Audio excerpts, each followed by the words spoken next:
Praise lord. ఏదైన వాగ్దానము సామెతల గ్రంథము 3వ అధ్యాయము 26వ వచనము. యెహోవా నీకు ఆధారమగును, నీ కాలు చిక్కబడుకున్నట్లు ఆయన నిన్ను కాపాడు. అవునండి, మన దేవుడు ఎంత గొప్ప వాగ్దానాన్ని దినమున అనుగ్రహిస్తూ ఉన్నారు. మనకి ఆధారముగా యెహోవాయే ఉంటారంటండి. మన కాలు చిక్కబడకుండా మనల్ని కాపాడుతూ ఉంటారు. ప్రతి దినము కూడా దేవుడు మనల్ని సంరక్షించే దేవుడుగా ఉన్నారు.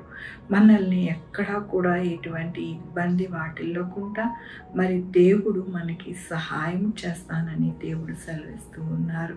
అలాంటి దేవుణ్ణి ఉదయకాలమున మనము ఆరాధిస్తున్నాము, పూజిస్తున్నాము, ఆయన పాదాలు పట్టుకుంటున్నాము. అందుకనే దేవుడు ఈ దినమున అంటూ ఉన్నారు, నీ కాలు చిక్కబడుకున్నట్లు నేను నిన్ను కాపాడును అంటూ ఉన్నారు.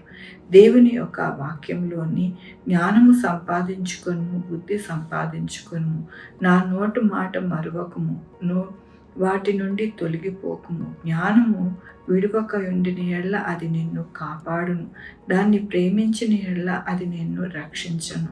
అవునండి, మనము దేవుని యొక్క కృప పొందుకోవాలి. దేవుని యొక్క కృపను బట్టి మనము మన యొక్క కాలు చిక్కబడకుండా, అనగా దీని అర్థం ఏమిటి అంటే, మనకి సమస్యలు వచ్చినప్పుడు సమస్యలలో చిక్కబడకుండా, వేరే వారి యొక్క వ్యతిరేకత వచ్చినప్పుడు వారి యొక్క మరి జాలిలో పడకుండా మనము ఎంతగానో ఆయన కృపను మనకి అనుగ్రహిస్తాను అంటున్నారు. ఎప్పుడు అని అంటే, మనము దేవుని యొక్క మాటలు మరవకూడదు. దేవుణ్ణి ప్రేమించితే కనుక మన యొక్క జీవితంలో ఎటువంటి కష్టము, ఎటువంటి చిక్కులు, బాధలు ఏమీ లేకుండా దేవుడు మనకి ఆధారముగా ఉండి సమస్తము బాధల నుండి, చిక్కుల నుండి, ఇబ్బందుల నుండి, అన్నిటి నుండి దేవుడు మనల్ని రక్షిస్తారు అని దేవుడు సెలవిస్తూ ఉన్నారు.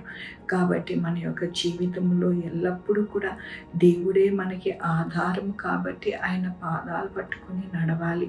ఎలా నడవాలి అని దేవుని యొక్క వాక్యం సెలవిస్తూ ఉన్నది అంటే, ఆయనని ప్రేమించాలి. ఆయన ఇచ్చిన ఆ యొక్క ఆజ్ఞలను, ఆయన మాటలను మనము మరిచిపోకుండా వాటిని ఎల్లప్పుడూ కూడా తలపోసుకుంటూ మన జీవితాలు నడిస్తే కనుక ఎంతగానో మన యొక్క జీవితాలు, మన కుటుంబం యొక్క పరిస్థితి అంతా కూడా చక్కబడుతుందని, మంచిగా ఉంటుందని దేవుడి దినము సెలవిస్తున్నందుకు దేవునికి వందనాలు చెల్లిస్తూ ఉన్నాను.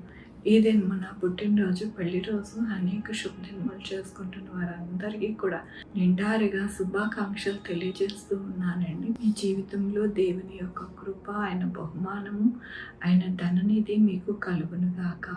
ప్రార్థించుకుందామండి. దేవా, నా తండ్రి, నా ప్రభా, మీ యొక్క కృపా కనికరస్తాన్ని బట్టి అవునయ్యా, మీరే మాకు ఆధారం. మా కాలు చిక్కబడకుండా మీరే మీ యొక్క కృప చేత నడిపిస్తారు నాయన. ప్రతిదినం మీ అందు భయభక్తులతో నాయన మీ మాటలను శ్రద్ధగా విని నాయన మీ యొక్క ఆజ్ఞలను తలపోసుకుంటూ మా జీవితాలు నడుచుకునేటట్టుగా మీరు సహాయం చేస్తున్నారు. మీకు వందనాలు. సహాయం చేయండి ప్రభా నాయన. ఈ దినము పుట్టినరోజు, పెళ్లి రోజు, అనేక శుభదినములు చేసుకుంటున్న వారందరికీ కూడా మీరే నాయన వారిని దీవించండి, ఆశీర్వదించండి. మీ బహుమానము వారికి అనుగ్రహించండి. మా కొరకు ప్రార్థించమన్న వారిని, వారి బిడ్డల భవిష్యత్తు, వారి ఆరోగ్యములు, వారి చేపలు, వారి ఉద్యోగములు, వారి యొక్క వ్యాపారములు అన్నిటికీ కూడా దీవించండి, ఆశీర్వదించండి. Sugar, BP, thyroid, heart problem, kidney problem, AIDS, cancer, నరాల బలహీనత, పెరాలసిస్, గ్యాస్ట్రిక్ ట్రబుల్, ప్రతి విధమైన అనారోగ్యాన్ని తీసివేసి స్వస్థపరిచే యెహోవా నేనన్నా. మీరే మీ యొక్క కృప చేత నడిపించండి. ఎక్కడ కూడా భూకంపాలు నాయన, వరదలు నాయన, నా తండ్రి సునామీలు ఏమీ రాకుండా కృప చూపించండి. ఎటువంటి వైరస్లు కూడా నాయన మనుషులకి నాయన ఇబ్బంది పెట్టకుండా కృప చూపించండి నాయన. 190 దేశములలో నాయన మీ యొక్క కృపని ఉంచి నాయన భూమి అంతటినీ కూడా నాయన మరి క్షేమం ఉండడానికి కృప చూపించండి. ఎక్కడ కూడా దుర్ఘటన జరగకుండా సహాయం చేయండి. ప్రతి ఒక్కరు పరలోక రాజ్యం రావడానికి నాయన మీరే మీ యొక్క కృపని అనుగ్రహించమని కోరుకుంటున్నాను. సువార్థికులను జ్ఞాపకం చేసుకొని సువార్త ప్రకటిస్తూ ఉండగా నీరు కట్టి ఫలం పొంది నాయన, నా తండ్రి, మేము ఆ యొక్క ఫలాలను చూడడానికి మీరు సహాయం చేయండి. యేసయ్యా నాయన, మీ యొక్క కృపతో నాయన ప్రతి ఒక్కరికి తోడై ఉండి నడిపిస్తారని నాయన మీకు మీకు వందనాలు చెల్లిస్తూ అన్ని విషయాలు నాయన మీ యొక్క పాదాల దగ్గర పెడుతూ నా ప్రభు నా రక్షణ యేసుక్రీస్తు పరిశుద్ధమైన నామమున అడిగి వేడుకొంచున్నాను తండ్రి. ఆమె తండ్రి కుమార పరిశుద్ధాత్మ సదాకాలం మనందరికీ తోడై ఉండునుగాక. ఆమె. God bless you.